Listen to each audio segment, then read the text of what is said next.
श्री राम दोस्तों, स्वागत है हमारे चैनल समृद्धि में। दोस्तों, सावन मास के शुक्ल पक्ष में पड़ने वाली एकादशी को पुत्रदा एकादशी कहते हैं। कहा जाता है कि जो लोग पुत्र की हित की कामना करते हैं, जो लोग पुत्र की कामना करते हैं, जिनके पास संतान नहीं है, वो लोग पुत्रदा एकादशी का यदि व्रत करें तो उनके पास पुत्र अवश्य होगा, पुत्र अवश्य प्राप्त होता है।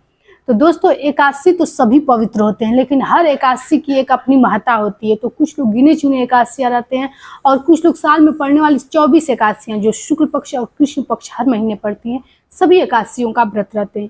तो ये सावन मास के शुक्ल पक्ष की पुत्रदा एकादशी है, इसका नाम ही पुत्रदा एकादशी है। तो चलिए बताती हूँ कि पुत्रदा एकादशी का व्रत आप लोग को कब रखना है और कौन कौन से नियम है जो आज के दिन आप लोग को करनी चाहिए। और सावन मास का पवित्र महीना है, तो क्या आप लोग एकादशी का व्रत उठा सकते हैं, पहली बार कर सकते हैं, तो ये भी इस वीडियो में जानेंगे। तो दोस्तों, एक छोटी सी रिक्वेस्ट है, यदि हमारी वीडियो आप लोग को अच्छी लगे, आपके लिए हितकर हो, आपके लिए उपयोगी हो, तो एक लाइक अवश्य कीजिएगा, क्योंकि आपके लाइक से समृद्धि को बहुत मोटिवेशन मिलता है और बहुत अच्छा लगता है आप लोगों के लाइक से। तो एक लाइक कीजिए और चैनल पर नए हैं तो सब्सक्राइब भी कीजिए। दोस्तों, सावन मास के शुक्ल पक्ष की जो एकादशी होती है वो पुत्रदा एकादशी होती है। पुत्रदा एकादशी की शुरुआत आप लोग को 15 अगस्त को सुबह में 10:26 पे हो जाएगी और समाप्त होगी 16 अगस्त को 9:39 पे सुबह। ऐसे में उदयकालीन तिथि सनातन धर्म में मान्य होता है और द्वादशी युक्त हरिवासर की समाप्ति हो जाए। द्वादशी युक्त जो एकादशी होती है वो आप लोग को 16 अगस्त को प्राप्त होगी। तो 16 अगस्त को आप लोग को बिना संशय किए हुए पुत्रदा एकादशी का व्रत रहना है। दोस्तों, एकादशी सभी पवित्र होती है। कहा जाता है कि अपने स्वयं के पापों को नाश करने के लिए ऐसी एकादशी इतनी पवित्र होती है कि कहा जाता है गुरु पत्नी गमन हो, चोरी हो, हत्या हो जैसे पापों का भी, जघन्य अपराध भी नष्ट हो जाता है। तो एकादशी बहुत पवित्र है। कहा जाता है कि यदि आप लोग कोई पूजा पाठ न करें और महीने में 2 एकादशी का सिर्फ व्रत और पूजा करें तो आपका इस योनि से मुक्ति भी मिलेगी, मरणोपरांत वैकुंठ धाम की प्राप्ति होती है और कहा जाता है कि सभी पापों का नाश भी होता है। तो एकादशी व्रत की पवित्रता के बारे में तो आप लोग जान गए। अब आप लोग जान लीजिए कि इसका पालन कब करना है और क्या क्या सावधानियां, जो कि ये 3 दिनों का व्रत होता है। ब्रह्मचर्य का पालन करते हुए 10वीं से द्वादशी तिथि के नियम भी जान लीजिए। हाँ, कुछ लोगों ने पूछा था कि ये व्रत हम कर सकते हैं कि नहीं। पहली बार ये व्रत सावन मास में हर व्रत शुरू की जाती है, चाहे साप्ताहिक हो, वार्षिक हो, मासिक हो, लेकिन एकादशी व्रत सिर्फ 2 समय से चालू किया जाता है, जैसे कि ज्येष्ठ माह की निर्जला एकादशी से या फिर से 4 माह बीत जाने के बाद जो होती है देवउठनी एकादशी, उस दिन से आप लोग शुरुआत कर सकते हैं, जिस दिन तुलसी विवाह होता है।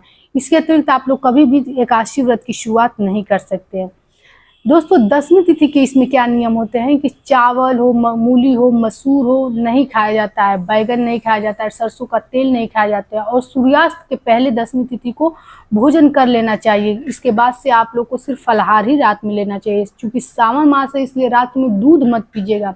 यदि बहुत ज़्यादा पीना जरूरी है, यदि आप लोगों को उसकी ज़रूरत है, मेडिसिन वगैरह लेना है, तो आप लोग बहुत ज़्यादा बॉयल करके पीना चाहिए, क्योंकि सावन मास में दूध पीना हानिकारक बोला जाता है, इसलिए मत पीजिएगा। इसके बाद से अगर महिलाएं हैं तो ब्रह्मचर्य का पालन करते हुए शुद्ध शाकाहारी भोजन किया जाता है। लहसुन प्याज भी नहीं खाया जाता है। बाल वगैरह दिन में ही 10वीं तिथि को धुल लेंगी। उसके बाद से 16 अगस्त यानी कि जिस दिन एकादशी का व्रत रहना है, किसी भी ऐसी तिथि में ब्रह्म मुहूर्त में जगना सबसे सर्वश्रेष्ठ होता है, क्योंकि हर दिन तो हम लोग देव स्नान नहीं कर पाते हैं। कम से कम देव स्नान जो ब्रह्म मुहूर्त में किया जाता है, 4 प्रकार के स्नान होते हैं जो मैंने अपनी वीडियो में आप लोग को बताया है। देव स्नान, ऋषि स्नान, मानव स्नान, राक्षसी स्नान। चूंकि 9 बजे तक हर स्नान कर लेना चाहिए, लेकिन देव स्नान यदि पवित्र दिनों पे आप लोग कर लें तो बहुत अच्छा है। तो सबसे पहले सुबह सवेरे उठकर गंगा जल डाल के स्नान कीजिएगा। और आज के दिन किसी भी देवी देवता को भोग प्रसाद में, मैं हर वीडियो में आप लोग को बताती हूँ, अन्न का भोग नहीं लगाया जाता है, क्योंकि आज के दिन हर देवी देवता का उपवास रहता है और तुलसी माता हर एकादशी को निर्जला एकादशी रहती है, इसलिए आज के दिन तुलसी पत्ता भी नहीं तोड़ना चाहिए और तुलसी में जल भी नहीं देना चाहिए। आज के दिन कहा जाता है कि कभी भी विष्णु भगवान को भोग लगाएं और उसमें यदि आप लोग तुलसी पत्ता न डालें तो वो पूजा आप लोग की पूर्ण नहीं होगी। इसलिए आप लोग तुलसी पत्ता तो अवश्य एक दिन पहले तोड़ लीजिएगा। उससे पहले तुलसी माला एक रख लेना चाहिए कि मान लीजिए कोई ऐसी विकट परिस्थिति जिसमें आप लोग तुलसी पत्ता आप लोग के पास उपलब्ध नहीं और विष्णु भगवान को भोग लगानी है, तो तुलसी माला को स्पर्श करा के भी चढ़ा सकते हैं।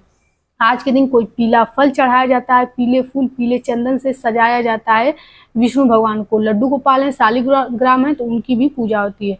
पूरे दिन फोन वगैरह से बचना चाहिए, किसी की शिकायत नहीं करनी चाहिए, चींटे चींटी पैर से कोशिश करें कि न दबें, इन सबको बचाव करना चाहिए। यदि आप लोग को जैसे दिन में नींद आती है तो तुलसी पत्ता सिर के पास रख करके सो सकती हैं। किसी की निंदा शिकायत नहीं की जाती है, क्योंकि व्रत अपने आप में पवित्र होता है, तो ये सब कार्य से दूर ही रहना चाहिए। एकादशी की पारण आप लोग को कब करनी है? एकादशी के पारण के नियम होते हैं कि उस दिन भी आप लोग को सिर्फ 2 बार भोजन करना होता है। एक तो पारण के शुभ मुहूर्त में, और एक सुबह कीजिए, दोपहर, शाम, जब भी मन करे 1 बार और भोजन कीजिए। जब पारण करेंगी तो मूली, मसूर, सरसों का तेल, लहसुन, प्याज वगैरह कुछ मत खाइएगा, और पारण से पहले कुछ कच्चा सीधा ब्राह्मण के लिए अवश्य दान कर दीजिएगा। इसके बाद से हमेशा पारण शुभ मुहूर्त में ही किया जाता है। तो शुभ मुहूर्त कब है?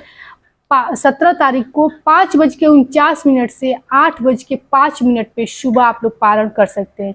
पारण हमेशा शुभ मुहूर्त में ही करने की कोशिश कीजिएगा। चावल छोड़ करके, मूली, मसूर, उड़द की दाल छोड़ करके कुछ भी खा सकते हैं, पूरी हलवा खा सकते हैं, लेकिन लौकी की सब्जी से यदि पारण किया जाए तो सर्वश्रेष्ठ होता है। रोटी, दाल, लौकी की सब्जी खाकर पारण करें तो बहुत अच्छा माना जाता है एकादशी व्रत में, किसी भी एकादशी व्रत में। इसके बाद से जब दूसरी बार आप लोग भोजन करेंगे तो चावल खा सकते हैं, लेकिन इसके अतिरिक्त आप लोग फलाहार ही कीजिएगा। 2 बार के सिवा भोजन नहीं किया जाता है। तो ये थी एकादशी से जुड़ी हुई बातें, पुत्रदा एकादशी के बारे में। तो दोस्तों, हमारी जानकारी यदि आप लोग के लिए उपयोगी हो तो एक लाइक कीजिए, चैनल को सब्सक्राइब कीजिए। फिर मिलते हैं एक नई जानकारी के साथ। जय श्री राम।